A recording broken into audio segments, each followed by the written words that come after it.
네, 여러분 안녕하세요. 문화, 심리, 사회 현상을 읽어주는 상담 심리학 박사 권영찬입니다. 어, 요번에도 이게 참, 사실은 저는 뭐 다른 유튜버와는 달리 이왕이면 좀 좋은 소식, 그리고 뭐 어떤 사건, 사고가 있다라면 좀 그걸로 평론가적인 좀, 뭐, 지적도 하고 싶어요. 지금 현재 채널의 행복한 아침에서 이제 문화, 심리, 사회학 평론가로 활동하고 있으니까. 근데 엊그저께 봤는데 지난주에는 제가 좀 방송이 바빠갖고 요 내용을 올리진 못했어요. 그러니까 야쿠르트. 일반적으로 이제 우리 그 야쿠르트 아줌마라고 하죠. 근데 그런 게 아니라 약. 그걸 이제 야쿠르트를 이제 이런 걸 인용이라고 해요. 뭐 이렇게 해서 좀 뭔가 야쿠르트 하면은 뭔가 약에 대한 뭔가 그런 걸 좀 전해주는. 그래서 야쿠르트라는 유튜버가 있는데 약사예요. 부럽네. 21만의 구독자를 보유하고 있는 인기 유튜버 박승종 약사예요. 채널명은 야쿠르트, 그러니까 YKRT. 근데 이 사생활 논란에 휩싸인 뒤 운영하던 약국문까지 닫고 유튜브도 지금 폐쇄한 것 같아요.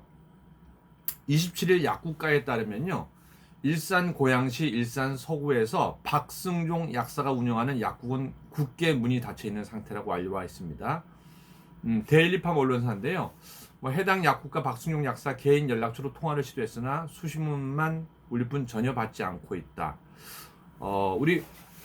근데 이 사람이 이력이 대단하네요. 뭐 사실은 딱 보니까 얼굴이 굉장히 잘생겨서 호감도 있고 또 여성들에게 또 이미지가 좋을 것 같아요.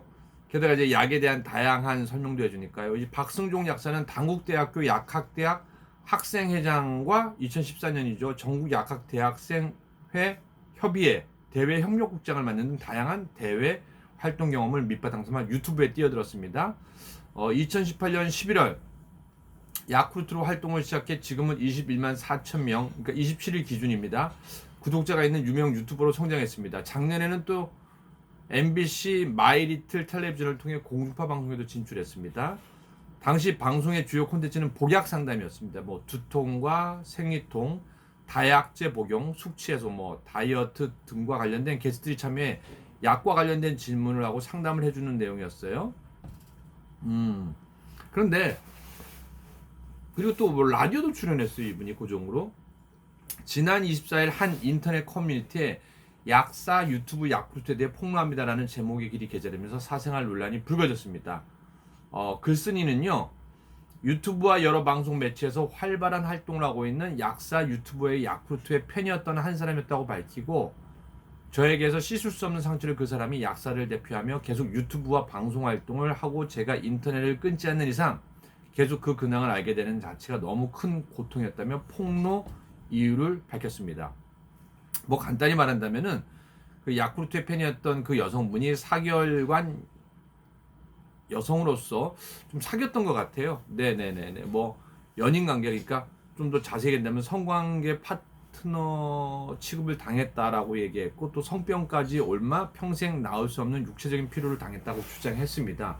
근데 이게 참 문제가 되는 게 방송도 문제가 있는 거예요. 왜냐면은 뭐 물론 이제 방송국 입장에서 요즘 뭐 워낙 유튜버 분들이 뭐 많으니까 뭐 그 중에 성공적으로 잘하시는 분도 많고, 뭐 예를 들어서 뭐 대도서관과 융댐님 대단해요. 왜냐면은 사실은 아내의 이혼 사실과 아이가 있던 사실도 숨겨주면서 또 그런 훌륭한 분들도 있어요. 뭐 방송을 충분히 하고도 남아요. 근데 또 나머지 유튜버 분들은 신원에 대해서 조회가 안 된다라는 거죠. 이분이 뭐 성적으로 어떤 생각을 한다든지 아니면 뭐 과거에 어떤 일인지. 근데 기존의 방송이나 연예인들은요, 이게 하면서 이게 서치가 다 되기 때문에 안 나타날 수가 없는 거거든요. 근데 제가 여기서 좀 이렇게 주의하고 있는 게, 전에 고 김현철 정신과 전문의 얘기를 했을 때도 그 사건 때도 그래요. 만약에 그분이 무한도전이란 프로그램에 안 나가서 스타 정신과 전문의가 안 되었더라면은 그런 일이 생겼을까? 저는 그럴 거라고 생각하진 않아요. 근데 그렇다고 뭐 기회가 오는 걸 멀리할 필요는 없잖아요. 사실은 뭐 방송에 나간다라는 거는 꽤 큰 기득권을 갖게 되는 거거든요. 이분도 뭐 MBC 그 출연하면서 마이리틀 텔레비전 출연하면서 뭐 재밌네 그리고 잘생겼네 뭐 그런 얘기를 많이 들었단 말이에요. 근데 그걸 어떻게 활용하느냐. 그러니까 저는 그래요. 이 사람이 더 큰 일도 할 수 있다고 생각해요. 왜냐면 얼굴도 잘생겨서. 왜냐면 호감을 갖는다라는 거는 다른 사람에게 호감 갖는 되게 좋은 일이에요. 왜냐면 장점인 거고요. 근데 그 장점을 갖고 더 좋은 일 했을 수 있잖아요. 물론 이제 젊으니까, 예? 젊은 분이니까 연애를 할 수도 있고 데이트를 할 수도 있는데, 근데 그래도 상대가 마음을 상하게 하면 안 되죠. 그리고 약사잖아요. 약사면은 사실은 본인이 헤르페스라는 게 간단히 말하면 입에 나는 물질을 일형이라고 하고요. 그리고 이제 그 생식기 부분에 나는 걸 이제 이형이라고 합니다. 저도 이제 KBS 1TV 무엇이든 물어보세요나 의학 프로 MC를 한 10년 넘게 봤기 때문에 근데 정확히 찾아봤습니다. 이제 교수로서 정확한 정보를 드려야 되니까. 근데 사실은 예전부터 이제 여러 가지 교양 정보를 하다 보니까 헤르페스에 대해서 알고 있었어요. 이게 뭐냐면은 그 물집 같은 거나 그리고 살짝 이렇게 고통보다는 간지럽다고들 많이 하세요. 근데 그리고 이제 그 생식기 부분이 좀 많이 아프다고 해요. 근데 이게 참 약사면은 남자분들은 예를 들어서 그 생식기가 외부로 나와 있기 때문에 이걸 모를 수가 없어요. 눈에 보이는 거나 고통 같은 거 모를 수가 없어요. 그러니까 그러면 약사로서 약사 의사 충분히 사람이니까 헤르페스 E형 성병에 걸릴 수 있어요. 근데 사실은 만나는 분이 소중하다면요.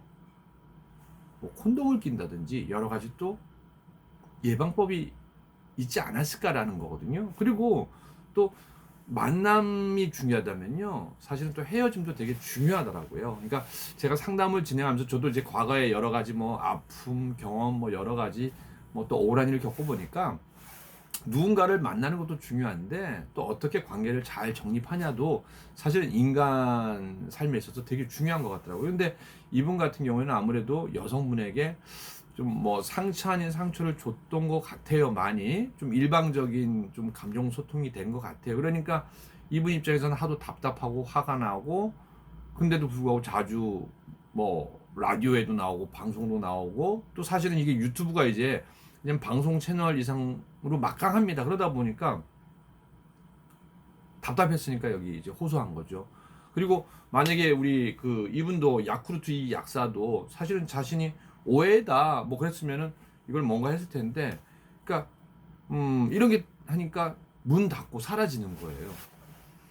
이걸 참 그래서 가끔은 제가 이제 연예인 생활 31년째거든요. 저도 여러 가지 많은 일을 겪고 좋은 일도 많이 또 얻죠. 사실은 방송을 한다는 건 기득권이고 대신 이제 월급이 없으니까 방송이 자주 많아야 되는데 그게 아니라면 좀 힘든 것도 많아요. 근데 아무튼 간에 우리 유튜브 채널이나 SNS도 유명해지신 분들은 이렇게 유명세를 해서 이제 그런 작은 걸 얻기보다는 더 큰 거 또 아니면 또 진심으로 사랑할 수도 있는데 요거는 좀 문제거리가 많이 됐던 것 같습니다. 아무튼 그래서 요런 소식이 있다는 걸 전해드리고 제가 좀 이따 시간이 되면은 보니까 또 이 헤르페스에 대해서 잘 정리된 것들이 있는 것 같아요. 그래서 약사로서 옮길 게 있고 안 옮길 게 있고 또 모를 수도 있어요. 근데 일반인들은 근데 이분은 약사기 때문에 워낙 잘 알잖아요. 그럼 거기서 좀 예방법을 했으면 하는 생각, 그리고 또 이렇게까지 안 되게끔 뭔가 사람의 마음을 다치게 안 했으면 하는 그런 게 있습니다. 자, 오늘 여러분들 좋은 하루 되시고 이런 나쁜 소식보다는 제가 즐거운 소식 많이 가지고 오겠습니다. 네.